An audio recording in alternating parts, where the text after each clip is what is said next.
What's up, my comic comrades? Today we continue our coverage of DC's Batman Beyond the White Knight title with issues 2 and 3. This series is continuing Sean Murphy's epic White Knight universe, as the title implies. And for this brand new series, he's introducing Terry McGinnis, aka Batman Beyond, to his White Knight universe. If you haven't read the first issue of this series, we highly recommend you do that, but we also give you an overview of issue 1 in this video right here. With that said, let's jump into issue 2.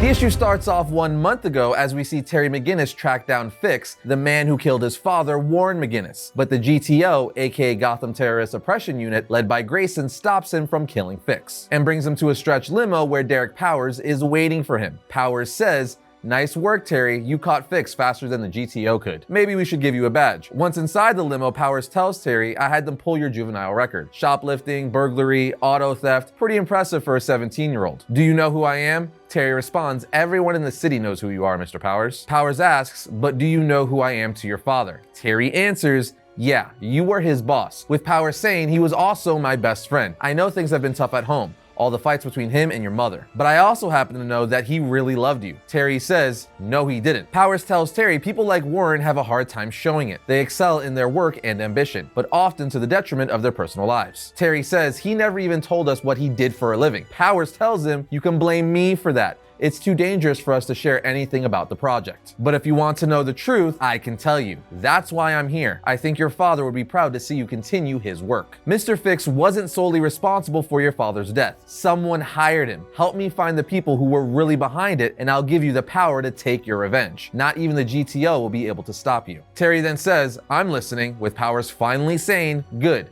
Tell me what you know about Batman." Now that was 1 month ago. As we know from the last issue, Powers' way to give Terry the power to get his revenge was helping him find the Batman Beyond suit. We're then taken to the present where we see Terry in the Beyond suit perched like a gargoyle on top of a city building. After this, we pick up from where the end of issue 1 left off, with Bruce, who just escaped from jail, being confronted by the Joker, who is supposed to be dead as Harley Quinn killed him. Bruce says, "I saw her put a bullet in your head. What the hell are you? Are you even real?" Bruce then tries to punch the Joker, who wants to go by the name Jack, as we see his fist go right through him. We then find out that Jack, or the Joker, is a hologram that's being projected from Bruce's head. That's right, years ago when the two were fighting on top of a rooftop, the Joker was able to implant a microchip he got from the Mad Hatter in Bruce's head while he was unconscious. So essentially, the Joker implanted an AI version of himself in Bruce's mind, which only Bruce can see and hear. As Bruce is talking to Jack, he has a panic attack for obvious reasons, considering he's got a whole lot going on right now, and eventually asks, "Why the hell are you here?" While pulling out a Batman emblem pin and putting it on his vest, Jack says, "I'm here to help you, and Harley Quinn." We're then taken back to the GTO where Grayson is telling Duke Thomas, "Jason let him out, Duke." Duke responds, "We don't know that yet." Grayson then tells him, "How else would he escape?" Duke replies, "There's only one guard for every 30 prisoners, and the security system hasn't been upgraded for years." Grayson then says, "So this is my fault? Stonegate's falling apart because the GTO eats up too much of the city's budget? Don't think I haven't seen your emails with Barbara." Grayson then says, "Turn around, go back to Stonegate,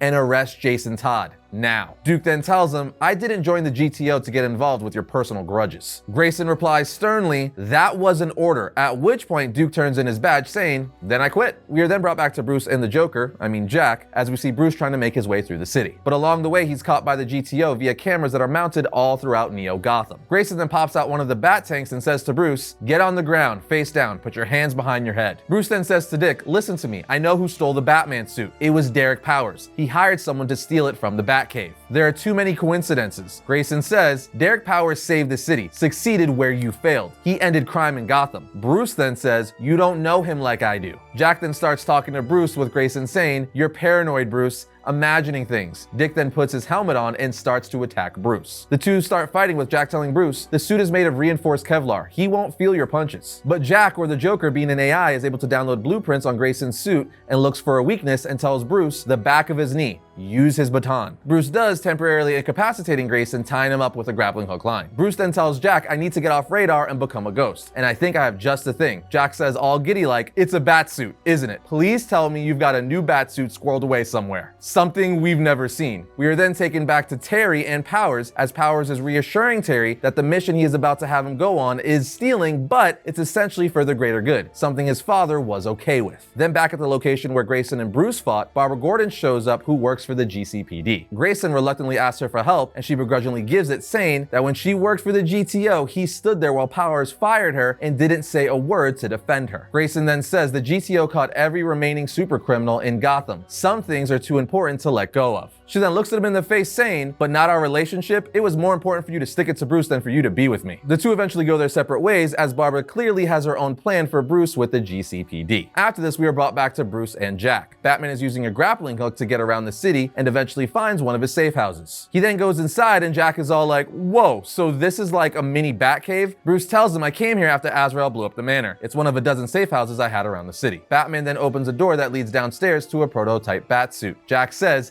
"I knew it. Oh my god, it's perfect. All black with yellow on the chest. Very retro. Tell me you're gonna put it on." But a voice then says to Bruce, "We've had no contact for years, and now I find you sneaking around in the basement without even saying hello." We then see it's Harley Quinn. That's right. One of Bruce's safe houses is in Harley Quinn's basement. Jack then says, "I thought I'd be prepared for this moment, Bats, but I'm speechless. She's stunning." Bruce then answers Harley saying, "I'll be leaving shortly. I didn't think you'd want to see me. I just needed a few things." She then grabs him by the shirt saying, "Of course I want to see you. You're not just my closest friend, Bats. You're my husband." With Jack and or the Joker saying, "Okay, back up a second. I feel like I missed something," which is probably exactly what you all are saying right now too. That's right, the two are married and it's not a joke or clickbait. We'll see why and how in issue 3. But first, here's a question for you. What do you think the Dark Knight would do about a receding hairline? I'll tell you what he'd do. He'd get keeps. That's what he'd do, because 2 out of 3 guys experience some form of hair loss by the time they reach 35. And hundreds of thousands of them already trust keeps to keep their flowing locks in place. So if they're smart enough to go with keeps, you know Batman would be. Just head over to keeps.com/variant comics and get on the road to Hairtown by setting a time to talk with one of Keeps' licensed doctors online. Once you sign up, you'll get your full consultation without ever having to visit a doctor's office. After using Keeps' clinically proven process, your Keeps physician will help you choose the products and treatments that will work best for you. To make it even easier, you'll then skip the lines at the pharmacy because your treatment will be delivered right to your front door every 3 months. And by using our link, you'll get an extra 50% off your first order just by using our link in the description. Anyway, once you get your treatments, just follow your prescribed plan and start tracking your progress. So follow the lead of the hypothetically balding Dark Knight and get started with Keeps right away, because the sooner you get started with Keeps, the sooner you'll start seeing results. Keeps will also have your back throughout with 24/7 access to their network of expert medical advisors, prescribers, and care specialists who will answer whatever questions you might have along the way, because hair loss stops with Keeps. Again, head over to keeps.com/variant comics or click our link in the description to get 50% off your first order of hair loss treatment. That's keeps.com/variant comics. Now let's see where issue 3 of Batman Beyond the White Knight takes us. The issue starts off with Batman Beyond on a mission that Powers sent him on, as we see that mission is to infiltrate Gotham Tech undetected to steal a fancy microchip, as Terry puts it. Terry uses the suit's cloaking software to sneak into the building, but he accidentally knocks into a cop, causing her to spill her coffee on him, which glitches the suit and makes him visible. He then freaks out, telling her, "Maybe I'm a hallucination from all that caffeine," with Powers saying, "Damn it, Terry." We are then brought back to Bruce and Harley, where she tells Bruce, "Powers was going to extend your sentence by forcing me to testify against you. It was the only way I could protect you. Spousal privilege. Remember?" Bruce then says, "I shouldn't have let you talk me into it." She tells him, "Why can't you just be grateful I was able to help you?" He says, "You built a new life, free of anyone looking to take advantage of you. Marrying me was a step back, and I didn't want to use you like the Joker did." She then yells at him saying, "That wasn't your decision to make. I chose to move on by embracing my family, and you are a big part of that family, you dummy. I couldn't abandon you in jail, which is why it was so painful when you abandoned me. But now it's my turn to walk out. See how you like it, Bats." As she walks back up the stairs, leaving him. So see, they actually got married. That way she couldn't testify against them at court because of spousal privilege. It's actually a really cool reveal, but the funny thing is, even though they got married just so she wasn't allowed to testify against him, we know from previous White Knight series,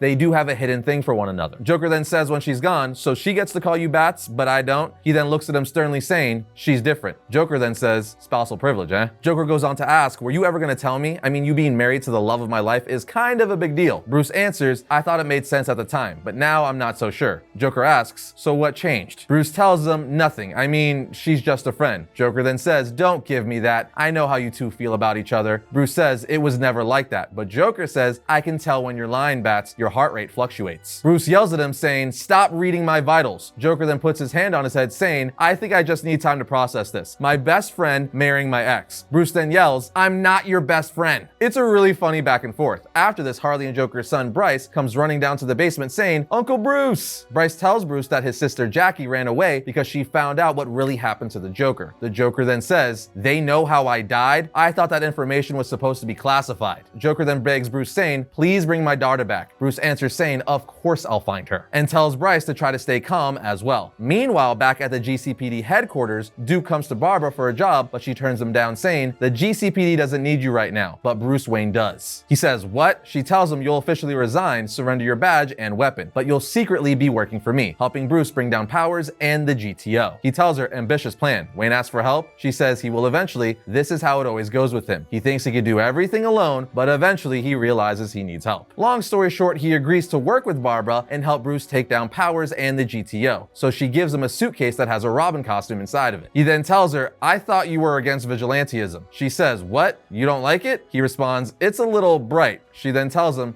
"Trust me, it'll grow on you. Oh, and one more thing. Welcome to the family." Back at Gotham Tech, we see Terry continuing his mission with Powers. As Powers talks in Terry's ear, he tells Terry to take out the guards. He says, "You're gonna have to be more aggressive. Stop holding back." But Terry answers saying, "I don't want to hurt them." He then knocks the guards over instead of hurting them. Then Powers says, "More guards are heading to your position." Terry again says, "We don't need to fight them. We just need the chip," as he grabs the chip. But Powers says, "We also need to keep pushing the suit to see what else it can do." He then takes over the suit, forcing Terry to throw batarangs into the guards, with Terry yelling, "Stop it, I can't control my arm." Back at Bruce's safe house, aka the basement of Harley Quinn's place, he starts modifying and making adjustments to the prototype batsuit he came there for. Eventually he puts it on, telling Harley, "This is the prototype made before the Beyond suit. It can't become invisible like the other one, but it'll cloak me from cameras and sensors." Same with the belt. The knife and batarangs are made of ceramic. The rest is graphene, rubber, and leather. The idea is to gain an advantage by going low tech. And with that, Batman leaps into action. Then jumping ahead, we go to Terry, who gets a call from Powers, who says, "I've got something for you. I know who hired the man who killed your father. It was Bruce Wayne." Skipping some things here and there while getting to the meat, while making his way through the city, Batman tells Jack all about Derek Powers, essentially saying that his father was a brilliant engineer who got hired at Wayne Cryotech by Victor Fries. Derek followed in his father's footsteps and made dozens of valuable discoveries over the years. He was a model employee, but all that changed when he learned the truth about Cryotech and its ties to Nazi scientist Baron von Fries. Rather than let him go, Lucius Fox agreed to transfer him to an entirely different part of Wayne Tech, the automotive division, where he revamped Wayne Motors, but wasn't satisfied just by making vehicles. He wanted to make them for the military and load them with guns, bombs, and other weapons. Bruce then says, "Obviously I'd never permit my company to make anything that would take a life, so I threatened to shut Powers down." His response caught me off guard, as Powers tells Bruce, "If you shut me down, I'll tell everyone that you're Batman." Bruce says Batman had only been around for a few months, but Powers had already gotten photos of the Batmobile. "I built the first car out of spare parts from Wayne Motors. I tried to disguise them, but Powers recognized his designs and patents. Rather than blowing my cover, Powers suggested a deal: turn Wayne Motors into Batman's research and development. If I agreed to keep funding him, he'd provide Batman with all the tools he'd ever need. He was the first to know the truth, and as far as I know, he never told anyone." As Bruce finishes telling this to the Joker, we see Terry in the Beyond suit has found Bruce and confronts him, with Bruce saying,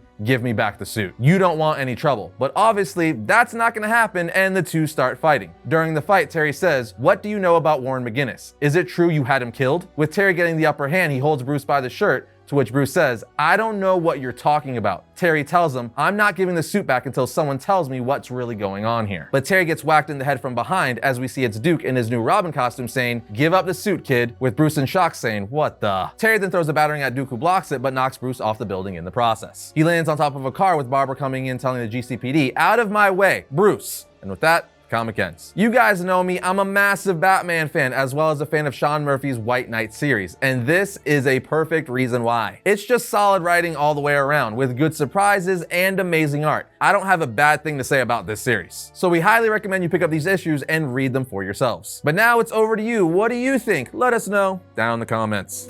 And that's gonna bring today's episode to a close, but if you enjoyed this video, check out this one right here, and if you like all of our content, like, subscribe, and comment. It always helps us out. But other than that, I'll see you all next time when I talk about all things comics.